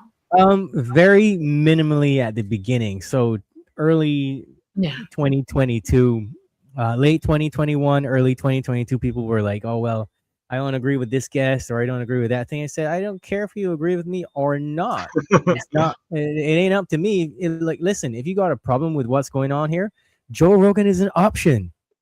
Yeah, absolutely. Go over there and hang out with your buddy that doesn't care about you, that only cares about money, and pushing whatever narrative the operatives want him to push, because he's getting paid to do it. If that's the kind of life you want to live, no hard feelings. Just roll on out. Yeah. Yeah. For some reason, people find delusion comfortable. I don't know. Waking up in the morning can be hard for people, crawling out of bed, but waking up is absolutely the pathway we have to take. We have to wake up. The thing that I've said recently, Preston. I've said recently, all of y'all out there talking about you love your family and you would do anything for them are liars. Because you wouldn't do anything. You would only do just enough to show up and let them see that you're there. But you're not going to do more than what's being asked of you. especially some of these men out there. What happened to real men that really were that warrior archetype, that no matter what happened, if the government came around saying they were going to do whatever, digital ID or whatever it is, they'd be out there with swords ready to chop their heads off. It would never get off the ground, right? Yep. Exactly. Thank Yep. you for saying that. I'm a bit of a Valkyrie. I have more of the Viking blood than I do any, my traits, and slightly I'm a warrior for the truth. I'm a warrior for common decency. I'm a warrior for people respecting one another and not doing horrible things to one another, And if it shows up on my doorstep or attacking my family, it's not a good place for you to be on the other side of that. It's not, because I will react to you. Absolutely. Yeah. You don't want to give to earn a good karma. You give because it's the right thing to do. Believe me, you talking about giving. If I got to give some licks today, I'm going to give it too. Believe it. I am not bothered. I am prepared to do whatever it is necessary. And letting a person live in delusion is not doing them any favors whatsoever. Letting them commit evil acts, no, you're not helping them at all. So telling the truth might hurt, but ultimately you're doing them an absolute service. Does this happen to you? Do you go around people and you don't even really tell them what's going on, but they don't want to admit that there's evil going on? Like whatever it is that's happening now, it's not evil. And I feel like that is fundamentally caused by several things, but one of those main things is spiritual bankruptcy. Yes. Because one of the things that happened to me when I was getting to know myself in meditation for years straight was that I realized I had to come face to face with all of the concepts of evil, the many faces of evil, how that looks, the things that we're told are good that are evil, and really be like, you know what? There's a lot more evil out there than there is good. And I always remember M. Scott Peck again when he says, evil is live spelled backwards. Everything is inherently anti-life. Yeah, it is. Common sense. I will never underestimate it. After reading the books about the Holocaust, that's when I really woke up to how much evil there is in the world. And if you underestimate it, you are doomed. It is. We're steeped in it. It's exactly what's going on right now. School. You want to hear something funny? I put this up on Facebook earlier today. You ready? I wrote, evil is as evil does. The damn drug cartels are a supreme threat to humanity. Want to know something? Letting them live to kill another day is too many days. Wake up. In other words, you root it out, you pull it up by its roots, and you shake the dirt off it, and you put it in the fire and say goodbye.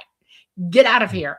It's the same thing with your DNA. If you have a DNA structure, and we learn everything, our DNA changes from us doing things wrong. Okay, it alters us somewhat. Okay, and when I say heal yourself, I mean heal your bloody DNA that you packed up with all this stupid stuff. Get rid of it, root it out, yank it out of your body and your mind and your soul and your heart and everything else. Don't do it. Find spirituality. Look at what you really are, because you are spirit. You're not the body, you're the spirit. And everybody should know this here. And there are a lot of people walking around going, nope, you're wrong. And I'm thinking, well, you'll find out. Good luck to you. Everybody got to die someday. That's right. What you need on the other side is totally up to you, baby. I don't know any other way to put it than that. I call a spade a spade. And if somebody's doing something absolutely evil, I don't mind calling it out publicly. It's like tough, Yeah, I do a lot of astral traveling, and finally got the courage to visit the lower realms where these evil people are. It's a mess. Oh my gosh, the evil is it's a choice. Ultimately, these people are making a choice, and I don't think that there is any, how would I put it? Brook no quarter. You cannot allow evil to gain a foothold. It's such a My problem. thing is that good wins in the end, but they're living in denial. And that's why at this present moment, there's every last ditch effort to kick people like us off the internet, because the internet is just full of garbage anyways. And so Right. they don't want any good content on there that's going to make you think differently. It's not about the information. It's about people thinking differently.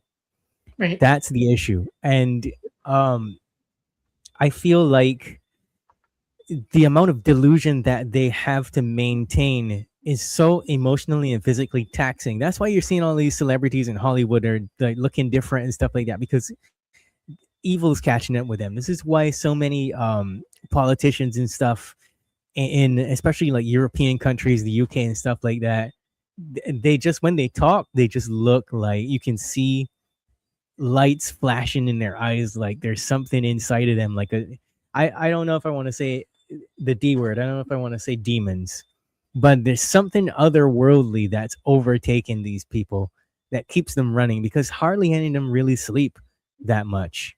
Something otherworldly is behind that. There's a Demonic force. possession is real. I will say that. And if you're weakened emotionally, you're weak to a demonic spirit coming and messing with you. You really are. And I think that's going on now more and more and more every day. I think people are starting to become involved in ritualistic demonic thinking. Oh yeah. Yeah. And back to the TV, the majority of the content on TV is anti-God. So if you're anti-God outside of a religious context, you're training a person's mind to be anti-life. Right. Exactly. Yep. People need to tell the truth. Lies is one pathway towards self-destruction. Greed, the 7 deadly sins. It's true. This is something I instruct people when I'm teaching them how to do astral projection. You need to overcome gluttony, lust, greed, laziness, anger, all of that stuff. You need to overcome it if you want to be really successful at astral projection, because it's called the emotional body, the astral body. And you go out and you have all this stuff, you will deal with it and it will come at you full force. I'm not an angry person. I popped out of body, I would get so angry. I don't have any eating disorders. I don't. When I popped out of body, I would get really hungry. It was the strangest thing. So I was dealing with, issues that I didn't even know I had. But it turned out to be a really good avenue. He says, my folks are berating me right now for watching you. Well, nobody's ignorant. It's your responsibility, guy. Oh my goodness. Timbo says, Dr. Jerry Marzinski. Jerry's a friend. Jerry knows what he's talking about. He's seen real evil. Something that we all need to start looking at and being honest about is the geoengineering thing. Yes. We're breathing that stuff in. And it's making us sick. I don't want to say too much, but I recently had someone close to me got pericarditis infection in the tissue around the heart from. Yeah, there's more than that. I can name you 8 diseases right now that we're dealing with because of that. Yeah. 8. Yeah. It's Go also ahead, name them. No, we'll get kicked off. I'm a nerd. We will absolutely get kicked off. I have to watch every word that comes out of my mouth with regards to that, because I'm holding knowledge that I'm not allowed to spew. And okay, say it on my show. Come back and say it on my show. I'm when you go to the grocery store, look at the label, and there's tiny little words at the very bottom, not in the ingredients, it's below it, but derived from bioengineered ingredients. Yes, and we also have shots that people are taking that are effing with them as well, and the 3 biggies is myocarditis and a new type of ability to clot up so bad that they can't help you with it once it starts. And it's not a blood clot, it's a protein clot. And the people that started talking about it were the morticians. They were coming back and saying, there's a problem, okay? And they still won't talk about it openly. If a president is listening to this show, look, bloody heck, stop the vaccines now. Any mRNA vaccine, and that's enough said, you should be not doing it because you're harming humanity with it, all of them. It's not okay. Yeah, you better don't say that word a third time, because I can tell you, YouTube's gonna put you through a concentration type camp training. They tried to put me through that training recently, and I was like, I can X out of this. I exit out of it, and it's like an active strike still on my channel, and I'm like ignoring it. Yeah. Like, you know that we're on the verge of losing all free speech. We're in the beginning of it now. Look at what happens in England. 19,000 people have gone to jail in the last 2 or 3 years for saying things that the government didn't want them to say. Innocent things. And they were in Parliament today trying to deal with that fact and trying to implement more controls over people or fight against it. It's both sides of the aisles were clashing today, and I haven't heard yet what the outcome is, but they're going down. There's more censorship around us right now than you know, and we're starting to go that way now. Here, well, the folks who are behind that better be careful, because revolutions happen. People in the get UK, tired. 2 million people have signed what is it, a petition, and the government said, that's not legal. And obviously people should be like, yeah, because the legal system's only set up to protect you, not us. right? But Exactly. nobody's thinking that, and I said it, so you might get banned for that one. I'm sorry, but yeah. Yeah, we're aware of it. We watch it Well- happen. Well, this show is categorized under entertainment. Right. We're Just so you entertaining know. y'all. Strictly And- for entertainment purposes only. Disclaimer. Disclaimer, Yeah. that's right. But we all Yeah. know that's the purpose of our show, is to educate people ultimately. We don't Everyone have has to time. make their own decisions. They all Yeah, have we to don't do have their own time to research. beat around the bush anymore. We have to be as explicit as we can afford to be. We don't have time. It doesn't make sense having children and grandchildren if you're not going to do anything about this. You just pigs to the slaughter. That's all. Right. And this is serious business. Right. In my family, I am now the last, well, my daughter is after me, but she's going to have no children. And other people in my family have decided that this is it. We draw the line right now. Not bringing anybody here this is it. We have to deal with it before any of that can occur again. We have bigger problems than you know. And I see people having babies all the time, and I just hold them in my heart and just hope for Yeah. them. Well, we're all immortal beings, but the Aborigines, the oldest culture on Earth, decided we're done. Yeah, and they're almost gone too, because they've been persecuted so bad they're about to not exist anymore. You know? I have absolute past life memories of being an Aborigine. So that makes me very sad, because I feel that they have no word for competition in their culture. They don't do that. No word for lies, nothing like that. They're very psychic and unified in their culture, and we've got a huge lesson to learn from indigenous cultures all over the world. Yeah. So 60 seconds or less, let me tell you a story. The past life thing that you asked me about earlier. So I came into this life, remember I said I had asthma, and so basically around the same time, 2014, a friend of mine was like, hey, you want to smoke some weed and do a past life regression? I'm like, yes and yes. So I did it. And I basically saw myself on a different planet. The sky was pink. I was dressed in some kind of a military type uniform. I remember I had a hood and everything. One of the abilities that I had during that time period was command over these beings. I'm not sure what kind of beings they were. Tall and lizard-like, not reptilians, people. Use your mind, not your programming. Not reptilian. And they attacked this village, but I used to go up and climb a little bit of a ways up into a tower and chit chat with the handmaiden. So I had a good friend up there that I would talk to every night, and I would watch the village. But I got so busy talking to her that night that the beings attacked, set everything on fire. So I had to get down from there, scurry, get people into this wooded area, get them away from there. I died in that life, not paying attention, looking back, calling her name, which was Catherine, but I called her Cat for short. Got swiped on the left side of my face, fell into quicksand, couldn't get out, had breathing issues, died, incarnated in this life with asthma, really bad asthma. My first word was cat. Wow. That's amazing. So, yeah. 2 weeks after I had that regression, I'm scrolling through Facebook, and Facebook goes, here's a person you may know. I look, I see her face, I message her, I say, I know you. She's like, I know you too. I don't know from where.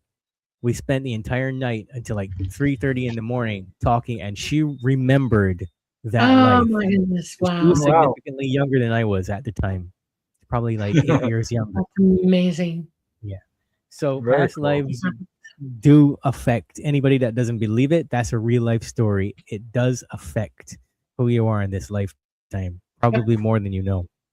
100%. Your likes, your dislikes, your fears, your talents, all so Magically, many asthma things. went away after that, by the way. Yeah. That I've heard that doing past life memory can heal you of all kinds of stuff. Amazing. All right. Well, we're at our last 3 minutes or so. So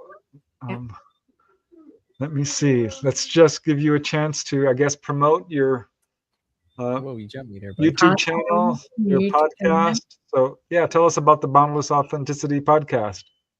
Well, the Boundless Authenticity podcast is, like you said, it's basically, what if everything you've been told about healing and consciousness and reality is only half the story? I try to be as raw and unfiltered as possible. I try to get guests on there that are not really too deep into one narrative or another, but that's the challenge of it, because you realize you'll never have any episodes if you don't get certain people on there. But if you ever felt like there's something more to what's going on out there, or you're interested in these topics already, I'm your guy. I've had Dolly and Preston on there. I'm hoping that they will come back on several more times. We'll have more conversations like this. Absolutely. And you can find me on Podbean, boundlessauthenticity.podbean.com. It's also on Spotify, Pandora, Apple, Rumble, and YouTube. So you can reach out, subscribe. You can email me at selfsabotageinfo@proton.me. And you can also join the exclusive Facebook group, facebook.com/group/boundlessauthenticity. Very cool. That's awesome. Awesome. And thank you for having me. Thank you for being coming on. on. I'm so glad. Been looking forward to this for a whole week, and I'm so glad you came. You have to come back on our show as well. Okay, promise? Yeah, absolutely. We could talk for like 8 more hours at least. Yeah, easily, because there's a lot more to cover. I know. All right. Okay. Well, I guess it's time to say goodbye, folks. Truly, huge thanks for joining us this Monday and every Monday. Thank you, Dolly. Thank you, Jehan. Thank you, Birdie. Yes. Thank you, everybody. Wailing in the background. Yeah. Thank you, everyone, for watching. You guys who donated, we truly appreciate it. Namaste, and Sunny Burnett and Dean Bra. You guys are all amazing. We love you so much. Sorry, there was just a few questions you guys asked in chat. We'll have Jehan back. We'll ask we'll have to do a Q&A episode. I think that's a very good idea. Yeah. Okay. All right. I guess it's time, Dolly. As much as I hate to say it. Thank you all for coming to the Lightgate tonight with us. We love you very much, and we thank you very much. We want you all to have a very good, fruitful, and happy week till we see you again. We're coming to you live from the beautiful city of New Orleans in Louisiana at the United Public Radio Network at 107.7 FM and the UFO Paranormal Radio Network at 105.3 FM. We're on Facebook, we're on Roku, we're on Rumble, and we are on YouTube. Everybody, go be in joy. We love you. Night night.